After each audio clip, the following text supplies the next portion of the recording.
Hello, this is Randy France, and I would like to welcome you to the third in our telecommunications webinar series, Remote Engineering, Bringing the Field to the Engineer. As I said, this is the third in our telecommunications webinar series here at Esri. The first two were the foundation webinar, which was in January, and the second one was in March with Serviceability.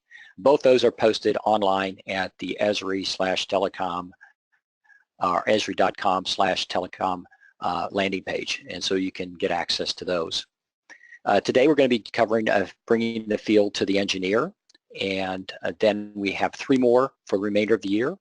The engineering and design, which will be in August, and then we have later in the fall the sales tool, and then finally we'll be closing out the year with operational intelligence. All webinars are going to be held at the exact same time, which will be 11 a.m. Pacific Daylight Time currently, and then in the fall we switch to be Pacific Standard Time. As I said, my name is Randy France. I'm Telecommunications Industry Strategy Lead here at Esri. Joining me today to help with the presentation is going to be Patrick Hulls. He's Technical Evangelist for Telecommunications, and he'll be covering the technical aspects of remote engineering as well as showing some demos of the capabilities. A little bit about what we will be covering today. We're going to talk a little bit about the industry challenges. What are companies facing, whether they're in-house engineering or whether they're outsourcing their engineering to contractors. And then specifically, what is the remote engineering? What's the concept? What are some of the capabilities? As I said, then Patrick's going to be providing a demonstration. We'll be then doing a summary and a recap. And then we'll give you some tips on how to get started. And then finally, ending up with the questions and answer period at the end. As we work with telecommunications companies and construction companies, engineering companies that are working with telecommunications companies, we come across some very similar engineering challenges that they're facing today. The first one is the reduction of the CapEx. Companies are looking to optimize their capital investment. They don't have unlimited resources. As consumers and businesses want more bandwidth, that's requiring new network builds, new technologies, and those must be deployed in the places where they make the most sense, and they must be optimized as rolling them out there. We no longer live in an environment where it's build it and they will come. And I've talked to several telecommunications networking groups, and they said, no matter what kind of capacity you put out there, eventually it will be used up, but we can't afford to do it eventually. We need to get that return on investment and the revenue start flowing as quickly as possible. So really we're starting to look at just-in-time capital expenditures, just-in-time network builds. And so we need new tools and new data sources to be able to help us better understand the market challenges and where's the best places to build and what technology specifically to build. The other thing is we need to improve the time to market. As we start getting a little bit tighter in managing towards full capacity, which gives us that return on investment that we're seeking, that doesn't give us a lot of lead time. No longer can you plan projects that you're going to build 3-4 years out. I mean, in some cases you need to build up projects that are going to be up and running within 6 months or 12 months, and those are much tighter time frames. So we need new tools that are going to help us to accelerate the planning, design, and engineering process as well as construction. And I already mentioned increased return on investment. So we have to have a better understanding of what the market demands are, what are the best technologies to put out there, so we put out the right technology at the right time and build the right capacity. And those are much tighter parameters that we need. The other thing that many companies are facing is what I call scalability. And that is there are projects that come that require a lot of resources, a lot of time, a lot of effort, major builds, and then there's a fall off or a slacking in specifically geographic areas. And so you might have some cities, some neighborhoods that are going to have very large build outs, but then you're not going to need as much engineering, construction, and resources, and you might, though, in a neighboring city or a neighboring state require those resources. So you have this scalability issue where you need to upscale or build up your resources, and then you're going to need to wind them down a bit. And in many cases, the resources that you have are from the engineering side are not co-located with the geography anymore. 35 years ago when I came into the industry, I was co-located with the area where I was an outside facility engineer. That's no longer the case. In many cases, whether they be internal or external engineering resources, they are not in the same neighborhood, they're not, maybe not in the same state, maybe not the same country, or even the same continent. So leveraging those resources across the spectrum of geographies where you're going to be building is a key component here. And it's necessary to be able to scale up and scale down as needed. So what we'd like to do first off here is, I've done some talking, but I'd like to poll the audience here, and I'd like to get an indication from you specifically on some of the things that are going to give us a little bit more of a background. We'd like to understand essentially how many trips do your engineers usually make to the field, and that's for a specific project. You know, so please take a couple minutes here and identify whether that be one or less, 2 to 3, or more than 3. You can just click on the screen right there, and you can submit your response there. Because one of the key concepts of remote engineering is really, as we said, bring the field to the engineer and try to reduce those, what I call in many cases, non-productive trips. They might be productive when you're on site, but the getting to and from the field is often a challenge there, and usually very costly. All right, there are the results. And this is what we've seen is pretty typical here. Most companies and engineering or telcos themselves usually are seeing anywhere from 2 or 3 plus trips to the field. So we can see that 75% of you have indicated that yes, it's going to be 2, 3, or more trips to the field. Okay. What I'd like to do is now we've got one other question we'd like to ask. And this one here is essentially what percentage of total construction costs is the engineering costs? So what we're going to be addressing specifically in this webinar is going to be looking at the planning, the engineering portion of that construction cost. So I'd like to get an indication from the audience here, what percentage of the total construction cost is in those specific function areas.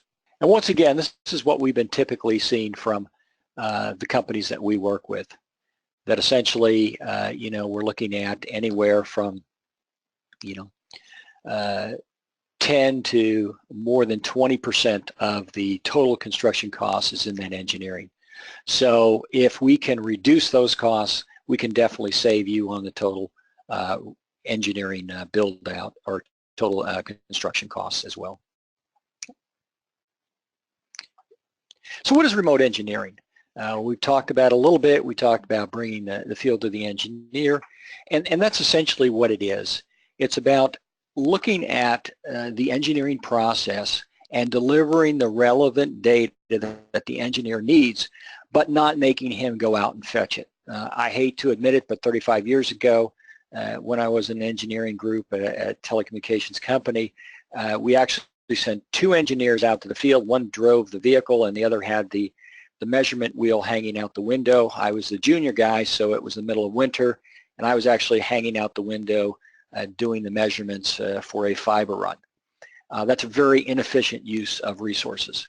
Like I said, fortunately, we were co-located in our geographic area, but you can imagine how expensive that would be if I had to go to another city or another state and send 2 engineers to be able to do that. So there's a lot of tools and capabilities that are available today with data, with maps, with all kinds of data sources, marketing materials, building footprints, things like that, network, especially if you have your network in a GIS, you can bring up the network components. And that information is a lot easier to obtain. It's just a click of a button, a login, as opposed to going through maps or going out to the field and collecting, writing notes and then those notes had to be transcribed, in my case in the past. Those are readily available today and can be delivered to an engineer's desk in the office and avoid a lot of those trips. And essentially we're reducing a lot of those site visits. So the site survey, the red line, and the final design trips, these can be condensed in many cases to one, or in some cases it's not required to send the engineer out there. Just send the diagrams out with the construction company. They can redline it, send back any changes they have. We have actually worked with some companies that have done that, where the engineers are, using helicopters or drones to do imagery over the routes, and then doing all the work at the desktop. And this really allows you to leverage those engineering resources regardless of geography. So you don't have to send them to the field.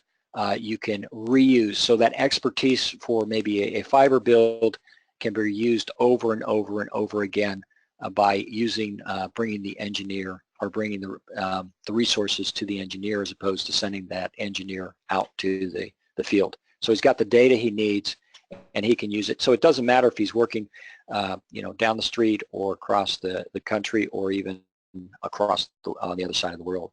So with that, what I'd like to do is turn it over to Patrick Hulls. And Patrick's going to be covering in great detail how the remote engineering process works and some of the tools and capabilities that we have.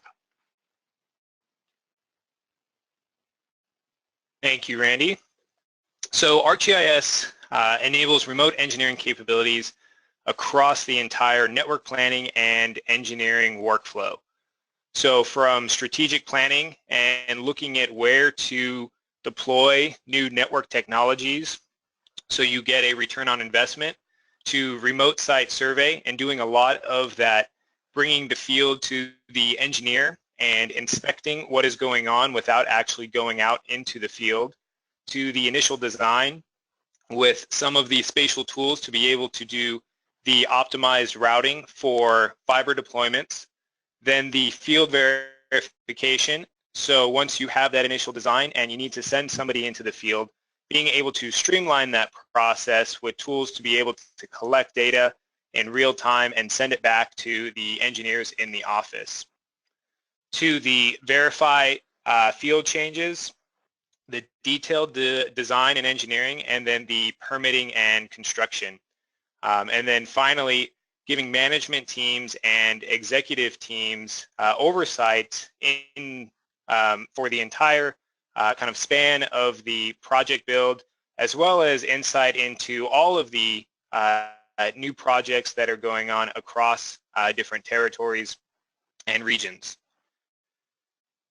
So we are going to take a look at a demonstration that focuses around a fixed wireless deployment. Now this demonstration and the capabilities that we are going to see is focused on one particular workflow, but these capabilities could be applied to any type of new network deployments. So first off, we need to start with the strategic planning. So as a planner or engineer, I need to understand where we should deploy new network to help alleviate some of our capacity issues, or to target specific customers with new products and services. So here we have our facility map as well as our coverage map within ArcGIS. Now what I want to do is perform some site suitability analysis.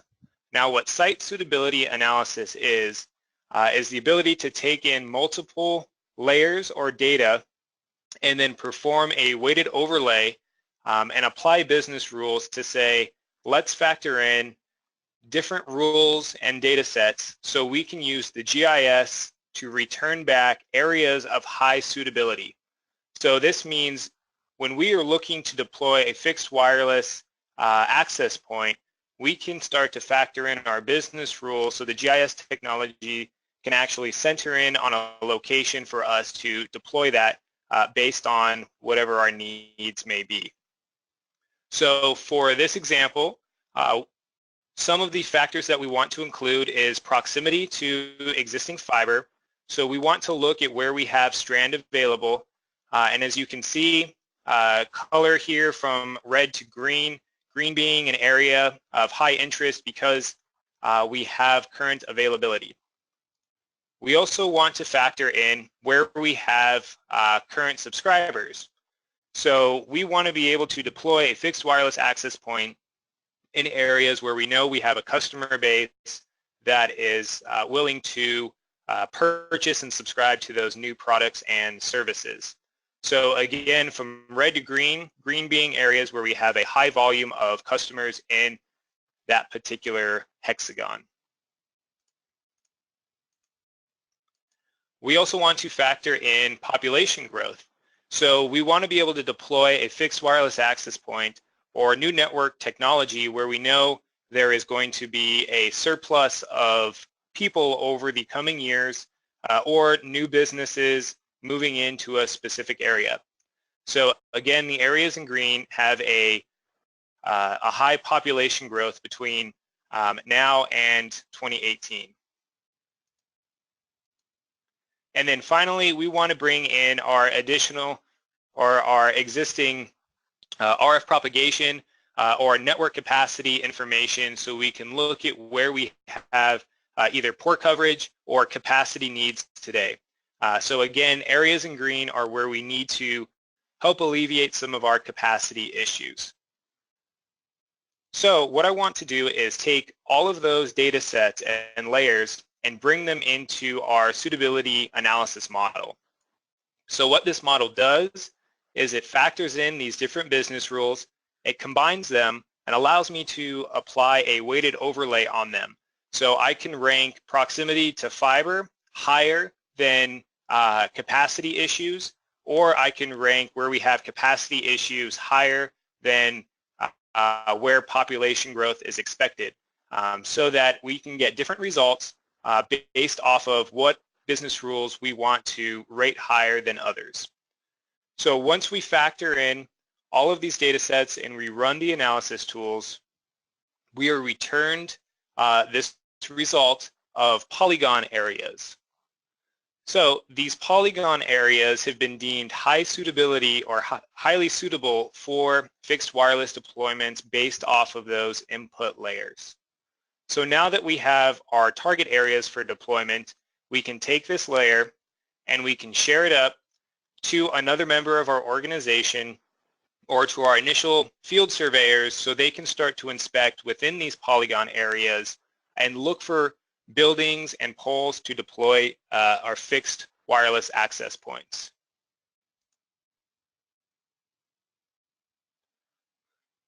So now changing roles a bit here, I'll be an initial field surveyor. So what I need to do is kind of inspect within our polygon areas buildings and poles and locations that we want to potentially deploy a fixed wireless access point.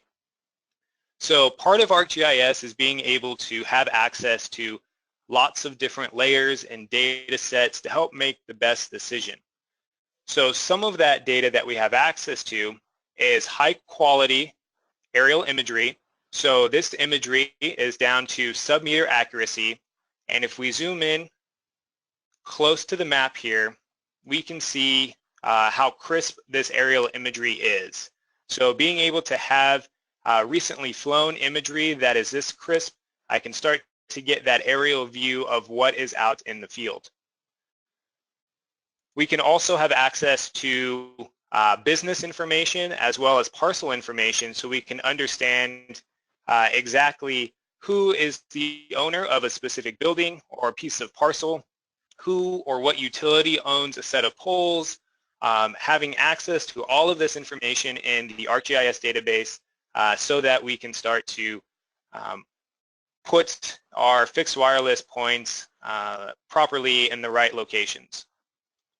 We can also factor in things like corrosion, soil databases so that we can take a look at maybe areas that are highly corrosive to steel, and we can start to look at maybe we should deploy either aerial build over underground build so that we can save costs in the long term.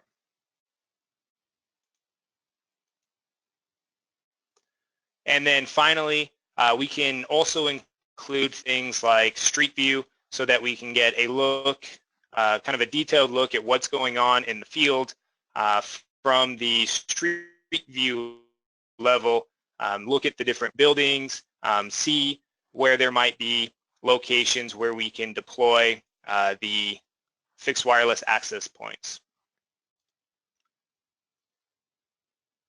So now kind of switching gears here, we can see that we have two locations that we have deemed where we want to deploy a fixed wireless access point.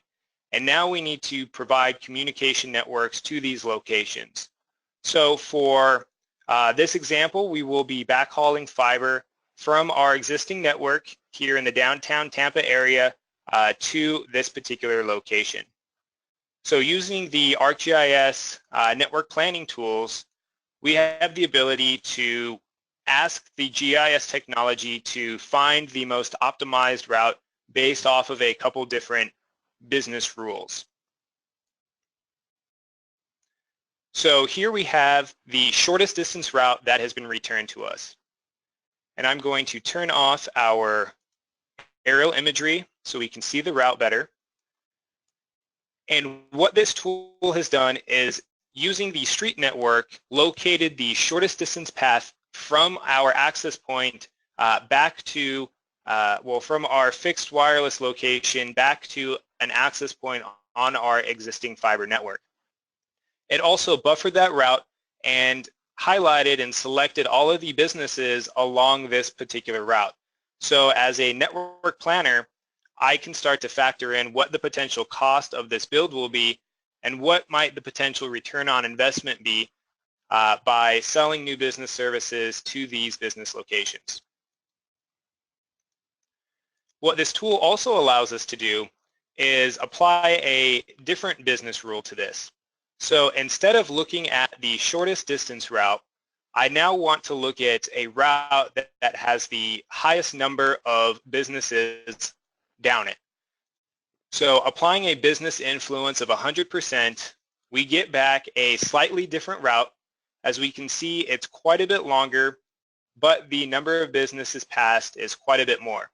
So I know that upfront this might cost us, but in the long run, we have a higher potential of return on investment because we've now deployed fiber down this road that has a high volume of businesses, as well as providing communications to a fixed wireless access point.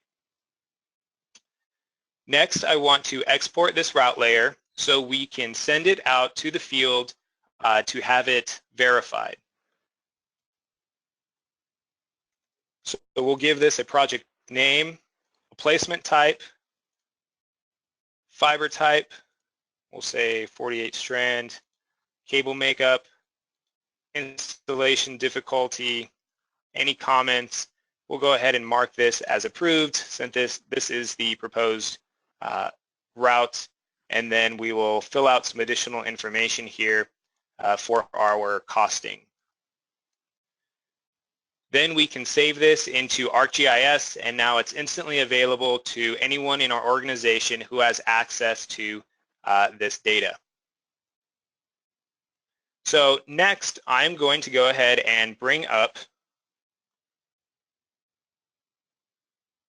our mobile application collector for ArcGIS.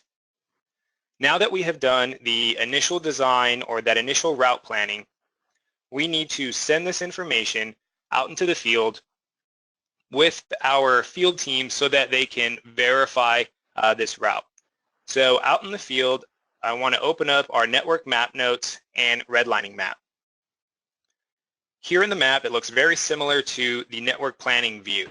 I have access to our existing fiber infrastructure within the downtown Tampa area, as well as the new network route. I can select on that route and get all of the attribution that the initial planner has entered into ArcGIS. I also have some tools on here to be able to do measurements out in the field directly on the map, as well as collect additional information. and report back to the office. So while on my site survey or my field inspection, I noticed that this particular street is going to be having some construction, and I want to let our network engineers know back in the office that maybe we want to reroute around a different street so we can stay on time with this project. So I will add a map note or do some redlining directly on the map and then fill out some notes or comments. And I'll just type in move routes. Once I've done that, I can attach a photo directly to this map note and then submit it to the back office. I can also add additional red lines associated with this map note. So if I wanted to sketch in a proposed new alternate route, I can do that as well and then submit that. So I have a map note on the map and then a red line that I've drawn in that is associated with that map note. So now that I've performed my initial or my field verification on this initial design, it's now up to the engineering team to do that final detailed design. So I'm going to open up ArcGIS Pro and have a side-by-side view of our engineering as well as our network plans. Now, utilizing ArcGIS Pro, we can have a side-by-side view of the information that is coming from our engineering tool as well as our initial plans. We can also do our engineering and design directly within the ArcGIS technology, and in our upcoming webinar, we will be showing some of those capabilities. So as this project opens, we'll see the map note as well as that initial plan on the left-hand side, and then we will see our final design on the right-hand side. So here we have our approved route as well as the map note that has come in from the field and collector for ArcGIS. All of the attribute information that was collected out in the field has been associated with this particular map note. And if we had collected any photos or attachments, we would see those here as well. But again, with our side-by-side view, we can look at our initial plan as well as our final detailed engineering. And you'll notice we didn't change the route based off of the field note, but we went ahead and did our detailed design. And from this, we can now export this directly into a CAD export so we can send it off to permitting or to construction. So utilizing the capabilities within ArcGIS for this initial planning, we can help bring a lot of the field to the engineer with high quality aerial imagery, multiple data sets that have been offered by our partners as well as directly through our Living Atlas and ArcGIS, and giving the planners and engineers tools to be able to optimize routes and do that strategic planning. The final piece is the executive oversight or the management oversight. So within this dashboard, we have the ability to generate or run reports on our regions or territories and take a look at information on all of the projects going on within that area. Like, what is the total cost? Are we behind in time, or are we over budget? So I can select all of our regions, or we can highlight a specific region. We can see where that region is, and then we can take a look at all of the projects that are currently going on within that region. We can see there are a total of 4 projects. What is the total budget of all of those projects, and what is the total cost to build and our remaining budget. Within this territory, we can see using some of these graphs and charts, are we over budget or not? We also can see the total number of budgets or total number of projects over budget, as well as the number past completion date. I can select on any one of these projects within the list and then zoom directly to where that is on the map. So here we have the project location, which is a new build. The status for this one is completed, and we can see that we were $9,000 over budget. So as a manager or someone on the executive team, at any time I can pull up this dashboard and get insight into all of the projects currently going on or the projects that have been completed, and take a look where we are financially and if we're on time with deploying these new network capabilities.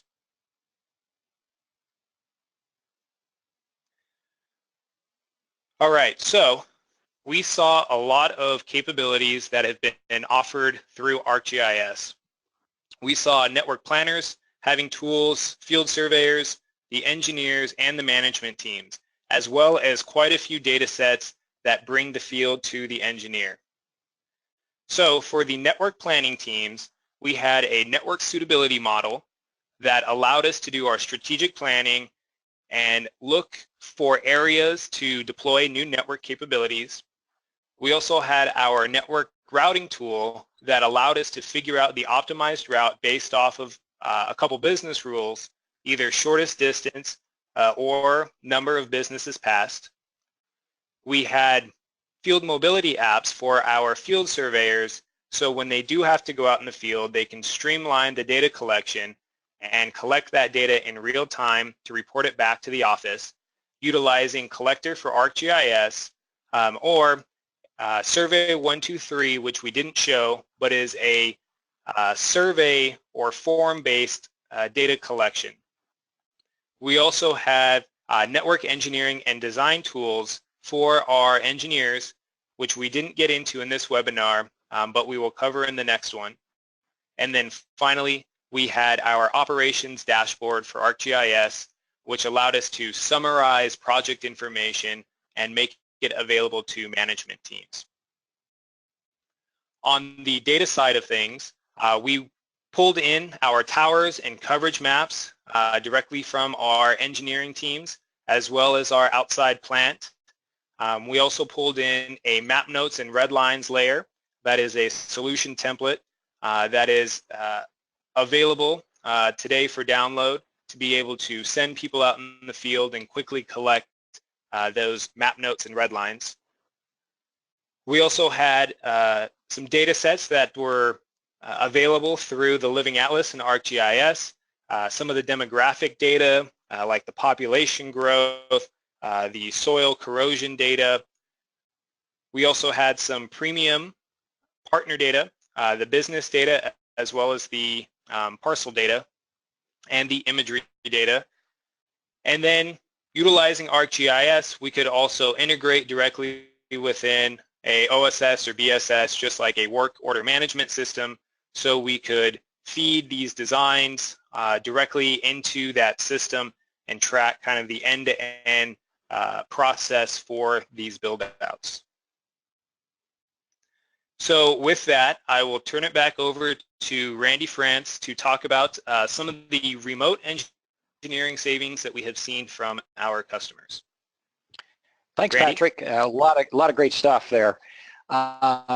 Definitely. So what we said is we worked with a number of engineering companies as well as telecommunications companies that have internal staff. And what we've seen is an up to 20% savings in design and construction costs. And like I said, a lot of this is the reduction in the travel time and what we call non-productive time of sending engineers out to the field. So a lot of the data is already available, and can be consumed. Some of it is available commercially, some of it's available, with just buying, i.e. as Patrick said, the software, ArcGIS Online, you can get a lot of base maps there. Some of the other data, more specific data, can be, like I said, purchased commercially. The other thing too is you can actually save construction costs because you're doing more efficient designs. Too often, when you have to go to the field and collect the data yourself, you bring it back, maybe you didn't get all the information you need.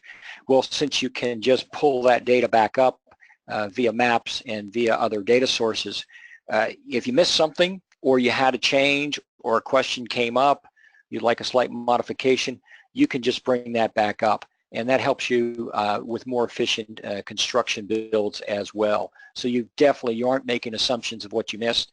You know exactly what's out there and deliver an optimal design, and that's going to help you in the construction costs as well.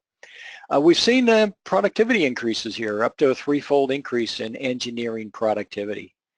And that's once again because they don't have to do a lot of trips to the field, a lot of savings there. They can essentially move from project to project. If they do have maybe a permitting issue on one project, they can switch over to another project, submit that permitting request, and then switch back later in the day. The other thing too that's very big, especially with the concentration and centralization of the engineering sources, is that reallocation of design and the engineering resources. So you can be designing a network build in the morning in Tampa or Orlando in Florida, and in the afternoon you could pull up a design for New York. So you've got the ability to reallocate resources. If you do have some, as I said, some permitting or some regulatory issues that require some projects to maybe get a slow grow, you can then revert back to another project and reuse those engineering resources and reallocate them. So that's a great enhancer there and allows you to get those projects moving as quickly as possible, recognizing that there are physical constraints also often. As far as getting started, we have, you can visit the esri.com/RE, stands for Remote Engineering-Offer, and you can get more information in there, the specifics on the capabilities and what technology you would require software to get up and running. You can also reach out to your Esri representative or just email us at telecominfo@esri.com with any questions that you have. And with that, what we'd like to do is switch to the Q&A section. Now, some of the questions that we have received already is, first off, and we get this every time, pretty much is, will this webinar be taped and be able to view it at a later date? Absolutely. Recognize that sometimes you can't sit through the entire webinar, or you can't even, make the webinar that you sign up for. So in a few days, this will be posted, and you can then review it, view it, or share it with someone else. Perhaps there's someone in your organization or another organization that would like to see it and you think it would benefit them, so feel free to do that as well.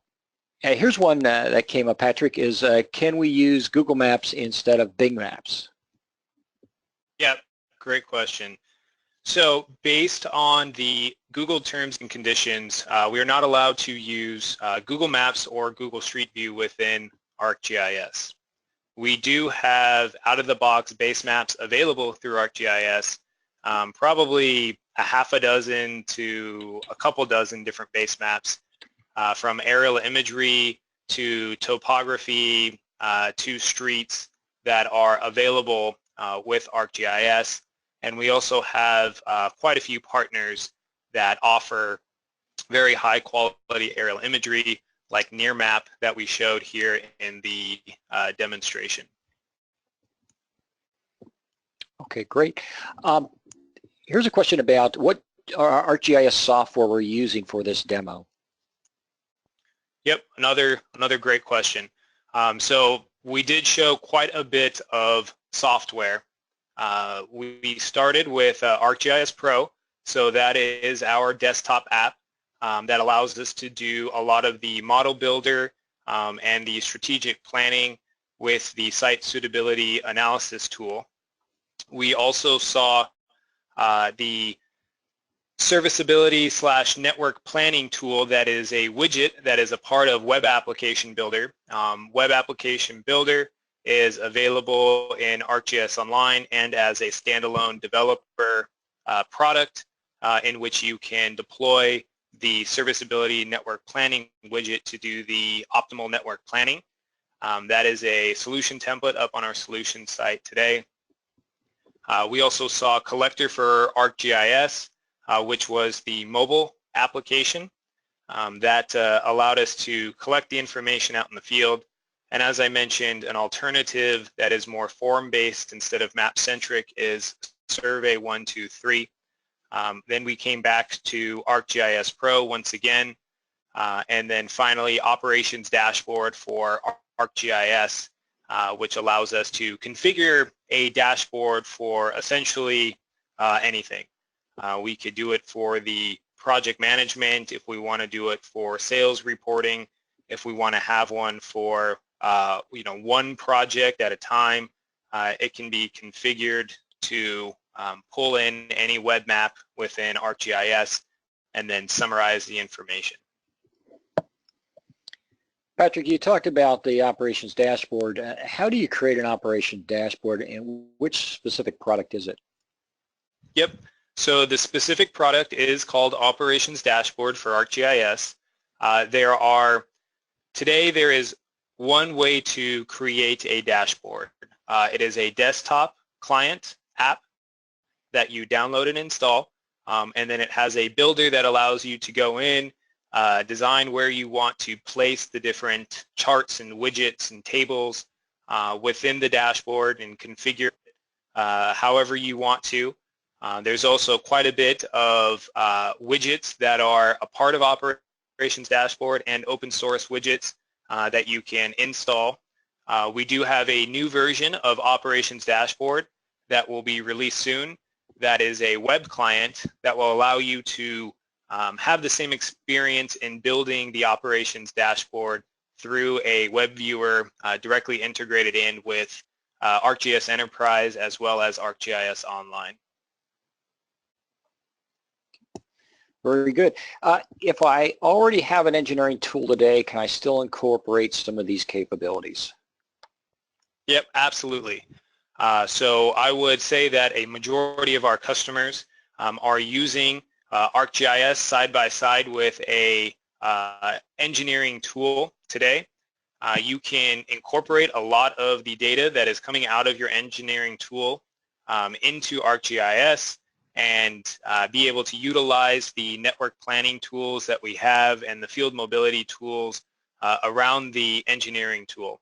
As I showed and mentioned in ArcGIS Pro with the side-by-side views, you could have two screens up with your engineering tool and ArcGIS Pro looking at your initial plans and the information coming in from the field, or have the dashboard up and then have your engineering tool on the right to be able to do your final design. Okay, great.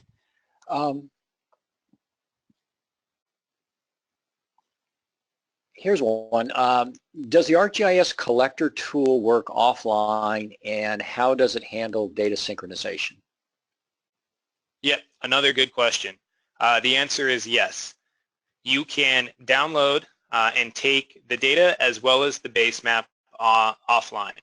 So through both ArcGIS Enterprise and ArcGIS Online, you can set up sync enabled feature services that will allow you to download the data within an extent so that instead of taking the world's imagery and downloading it to your tablet, you can choose a project area or a region and download the base map for just that area to reduce the amount of data that is stored on the device, as well as any project layers that you might have that you want to download.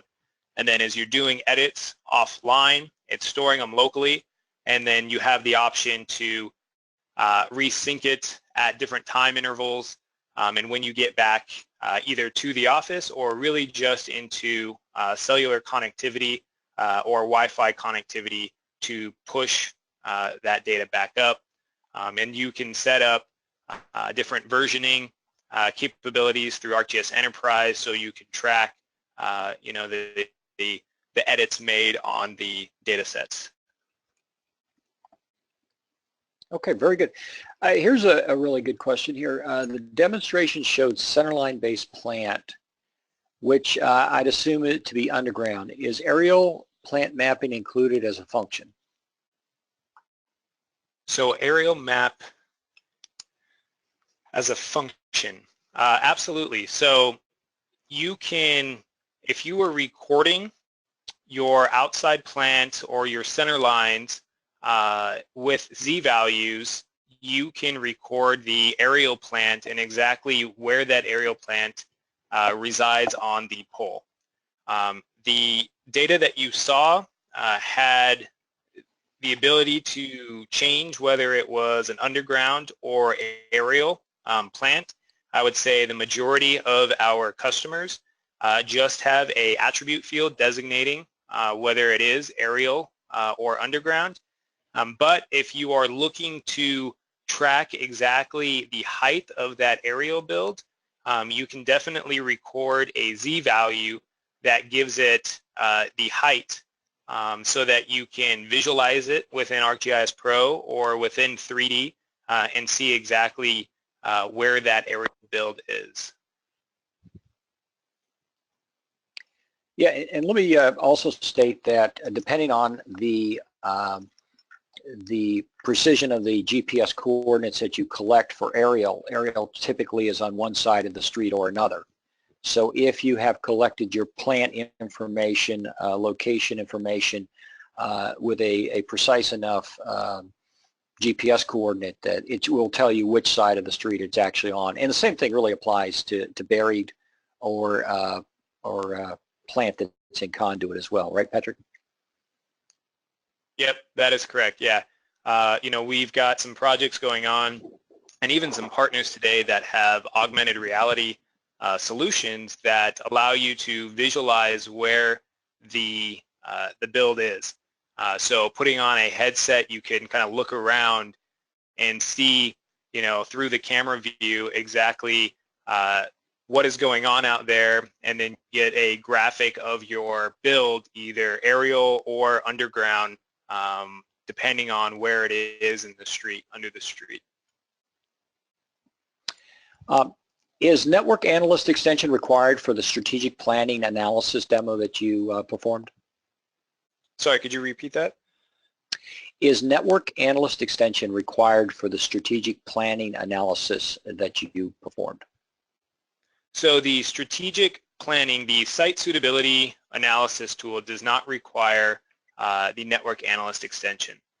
The network planning, kind of the routing tool, does require Network Analyst. You can use the ArcGIS Online out-of-the-box routing service with that tool, but it will just do the shortest distance routing and will not allow you to factor in the business influence.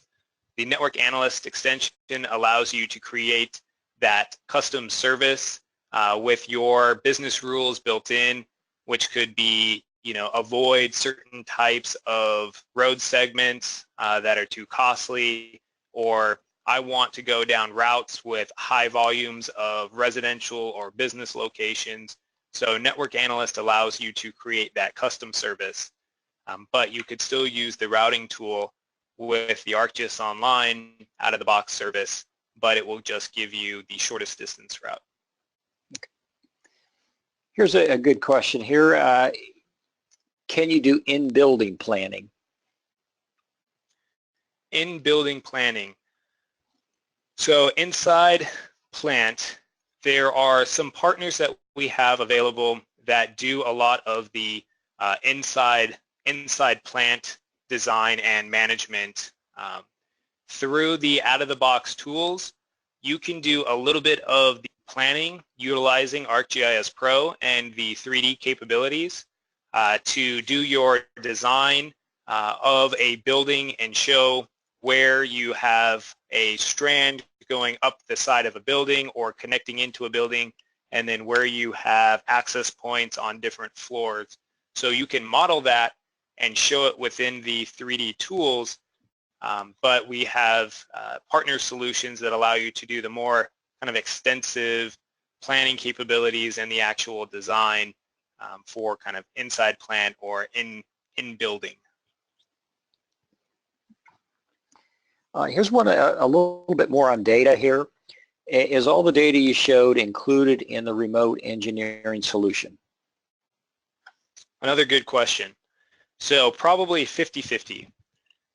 There was a combination of data sets coming from our Living Atlas, which is a product within ArcGIS Online that is our kind of data warehouse that includes a ton of demographic data, real-time feeds, and data that ArcGIS, well really Esri curates and provides through ArcGIS.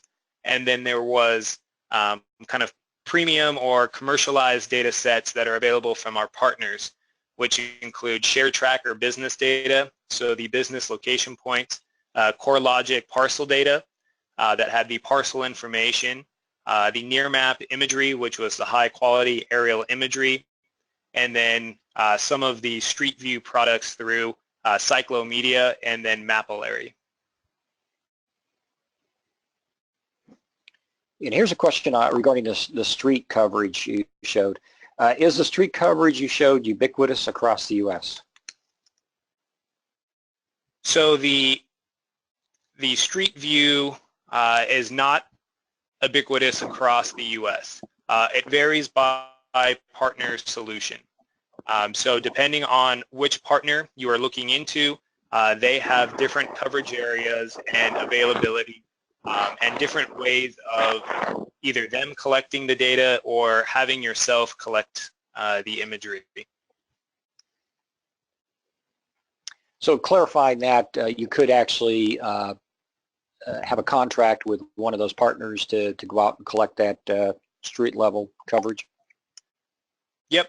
Yep. So one of the partners, Cyclomedia, allows you to contract with them to go out and collect the data, and then Mapillary, another partner, allows you to download an app on your phone or through a GoPro or a different camera device and collect your own imagery, in which they stitch it together for you and provide you the imagery back. Great. We're running up on the top of the hour here. Want to be respectful of the time of our audience here. Want to thank everyone for joining us, and want to also thank you, Patrick, for sharing with us. And remember that we do have our other webinars coming up. The Engineering and Design is August 16th. Our Sales Tool webinar is coming up October 11th. And Operational Intelligence is coming up December 13th. Also, as I said, we will be posting the webinar, a video of it, and you can get that. We do have the previous ones, the Foundation webinar and Serviceability webinar videos are already posted. This one should be up in a couple days. And if we did not get to your question, you can still submit it to us by, telecommunication or telecominfo@esri.com. Feel free to submit that to us, and we'd be more than happy to answer any questions you have, or if you need someone to contact you, just ping us and we'll do that as well. Thank you very much, and we'll see you at our next webinar on August 16th.